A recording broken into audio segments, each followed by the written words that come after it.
뜨거운 여름을 서늘하게 해줄 미스터리 스릴러와 인간의 본질에 대해 들춰내는 독특하고 색깔 있는 영화가 연달아 개봉합니다. 재미와 예술성, 두 마리 토끼를 모두 잡은 두 편의 영화, 지금 바로 시작합니다. 미카엘은 이로써 인간으로서의 삶을 등지고 사제로서 서품되기를 기도합니다.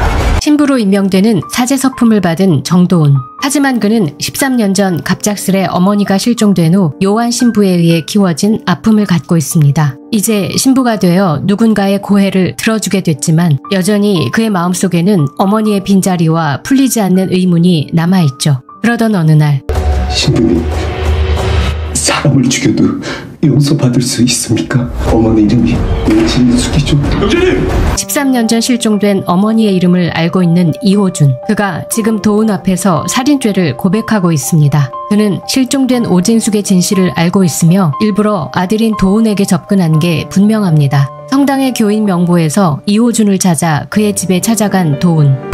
이호준씨! 하지만 그는 이미 죽기 직전의 상태처럼 보입니다. 응급조치로 다행히 목숨은 구했지만 의식불명 상태. 그리고 이호준 사건을 맡은 강력계 윤주영 경위. 그녀는 형사이면서 동시에 유산의 아픔을 갖고 있는 엄마이기도 합니다. 윤주영이 정도훈에게 방문 의도를 묻지만 그 시간에 집에는 왜 찾아가셨어요? 고해 성사와 관련된 일이라 말씀드릴 수 없습니다. 그리고 이호준의 여동생이 한 의미심장한 말. 오빠는 그들을 단죄하려고 했습니다. 그들이라면 한두 명의 우발적 사건 사고가 아닌 어떤 단체나 무리와 연관된 듯 보입니다. 성주동 판모 실종 사건 기억나세요?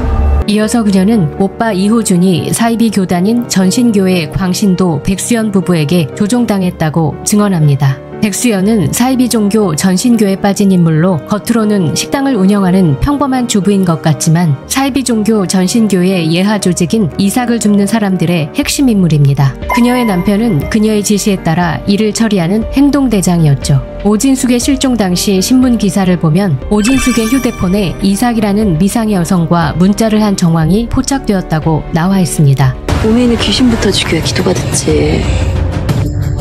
방귀 어린 표정으로 부적을 불태우며 어떤 의식을 행하는 섬뜩한 모습의 백수연. 한편 당시 오진숙 실종 사건을 살펴보던 윤주영 경위는 실종 직후 도훈의 집에서 어느 무속인의 표식을 발견합니다. 그리고 찾아간 기괴한 느낌의 무속인.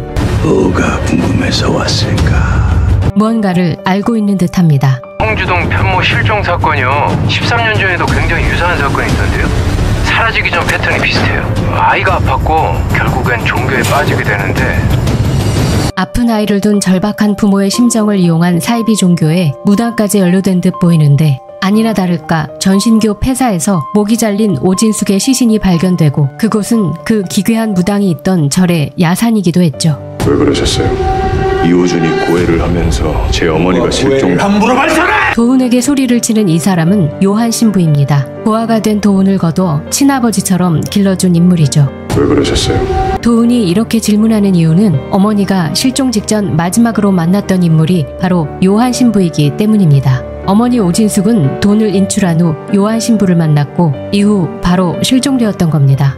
아무 말씀도 하지 않으시겠다면 제가 직접 알아내겠습니다. 이제 도훈은 사제로서 품지 말아야 할 분노와 복수심을 아는 채 스스로 어머니의 죽음의 실체와 그 진실에 대해 깊이 파헤쳐갑니다. 제가 가졌던 믿음은 전부 가짜입니다. 그리고 형사 주영 역시 사건의 진실을 함께 쫓으며 그 실체에 다가갑니다. 이 영화는 신인 창작자 발굴 육성 프로젝트인 CJ ENM 오펜 공모전 대상 수상자인 고준석 작가의 원작 경계인을 영화화한 작품입니다. 원작의 제목처럼 신앙인과 자연인의 경계에 선 인물 도훈을 포커스로 복수와 죄의 순환에 대해 철학적으로 접근한 부분이 인상적이죠. 예고편을 보면 도훈의 스탠스가 그 경계에서 자연인 쪽으로 기울어진 듯 보이는데요. 개봉 전부터 이미 유수의 여러 외국 영화제에서 수상하며 그 작품성을 인정받은 영화 Only God Knows Everything은 8월 22일 만나실 수 있습니다. 아직도 숨기고 싶어?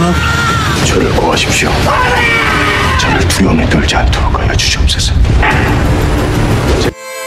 내가 뭐 아름다운 거 추한 거 그런 거 구분 못할 것 같아. 못 보는 사람은 아름다운 것이 뭔지 모를 거다. 아니야, 일종의 오해야, 오해. 어? 아름다운 건 존경받고 추앙받고 추한 거는 멸시당해. 시각장애라는 핸디캡을 딛고 도장가게에서부터 캘리그라피 연구소까지 설립한 유명한 전각장인 이명규. 그는 살아있는 기적이라 불리며 성공한 인생을 일구었고, 그런 그의 삶을 다큐로 담고자 방송국에서 나와 PD와 스태프들이 촬영을 하고 있죠. 오한 씨는 진짜 대단한 아버지를 두셨어요.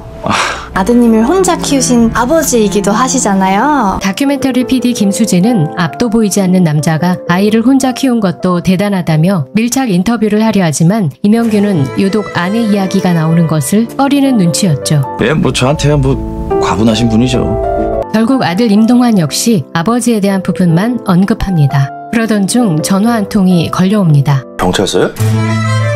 정영희 씨 때문에 전화드렸어요. 임동환 씨 어머니이신데. 그렇게 40년간 잊혀졌던 어머니에 대한 소식과 이름은 경찰을 통해 듣게 됩니다. 이분이 저희 어머니라고요? 40년은 된 시신 같습니다. 도망가신 거 아니었어요? 나도 그런 줄 알았어. 충격적이게도 백골로 만나게 된 어머니의 모습. 저희가 알 수 있는 건 정영희 씨가 40년 전의 상황에 산에 묻혀있다는 것밖에 없어요. 살해됐을 가능성도 있습니다. 타살 가능성도 있다고는 했으나 공소시효는 한참이나 지난 상황이었죠. 장례를 치르는데 빈소에 걸려있을 영정사진이 비어있습니다. 사진 같은 거 없어. 너는 얼굴이 좀 못생겼거든. 아무튼 안 좋아. 못생겼어. 이모들에게 부탁해보았지만 돌아오는 대답은 얼굴이 괴물 같아서 사진을 찍고 싶어 하지도 않았다는 것. 장례를 마치고 임동환은 평생 의식하지도 않은 채 살아왔던 어머니의 죽음을 직접 파헤쳐보기로 결심합니다. 확실히 자극적인 얘기예요. 이를 본 PD 김수진은 뭔가 극적인 취재거리가 생길 것을 예감하며 자신이 도움을 줄 수 있다고 설득하죠. 정영희 씨에 대한 취재를 하고 있어요. 그렇게 함께 어머니가 다니던 과거 직장 청계천 의류공장터에 찾아가고 수소문하여 어머니의 옛 직장 동료들을 만나게 되는데 뭔가 일이 있긴 했던 것 같은데. 영희 언니가 그쯤에서 그만뒀으면 좋았을 텐데. 당시 어머니가 다니던 청풍 의류공장 사장 백주상은 70년대에는 흔히 있던 월급 밀리는 일도 없이 제때 지급하며 취미로 직원들의 사진도 찍어주는 등 평판이 좋은 인물이었죠. 하지만 그 이면에는 어두운 비밀을 간직하고 있었는데 당신도 사장 찾아갔어? 백 사장의 비위를 맞추며 살아가던 이명규는 아내 정영희가 못마땅한데 물어봐야죠. 왜 그랬는지. 동환의 어머니 정영희는 이를 세상에 드러내고자 전단지를 뿌린 것으로 보입니다. 영희 언니는 몰랐을 거야. 왜 그러셨어요? 이 작품 얼굴에는 미스터리한 인물 정영희의 실체가 일체 드러나지 않고 오직 주변 인물들의 공통된 증언으로만 표현되다가 마지막 엔딩에 그녀의 이미지가 나오게 됩니다. 충격적인 그 한 장면을 통해 작가이자 감독이 말하고자 했던 부분이 농축되어 있는 셈이죠. 극중에서 배우 박정민은 젊은 시절의 이명규와 그의 아들 임동환을 동시에 연기해 몰입감을 더합니다. 영화 얼굴은 2018년 나온 연상호 감독의 동명의 그래픽 노블을 영화화한 작품입니다. 독립영화 최저 예산인 3억에도 못 미치는 연상호 감독의 사비 2억으로 만들어진 영화로 오는 9월 개최되는 제50회 토론토 국제영화제의 스페셜 프레젠테이션 섹션에 공식 초청되었죠. 실종된 어머니의 사례를 고해성사로 듣게 된 신부의 추적과 평생 잊고 지낸 어머니의 죽음과 그 진실을 쫓는 아들의 추적. 여러분은 어떤 영화가 더 끌리시나요?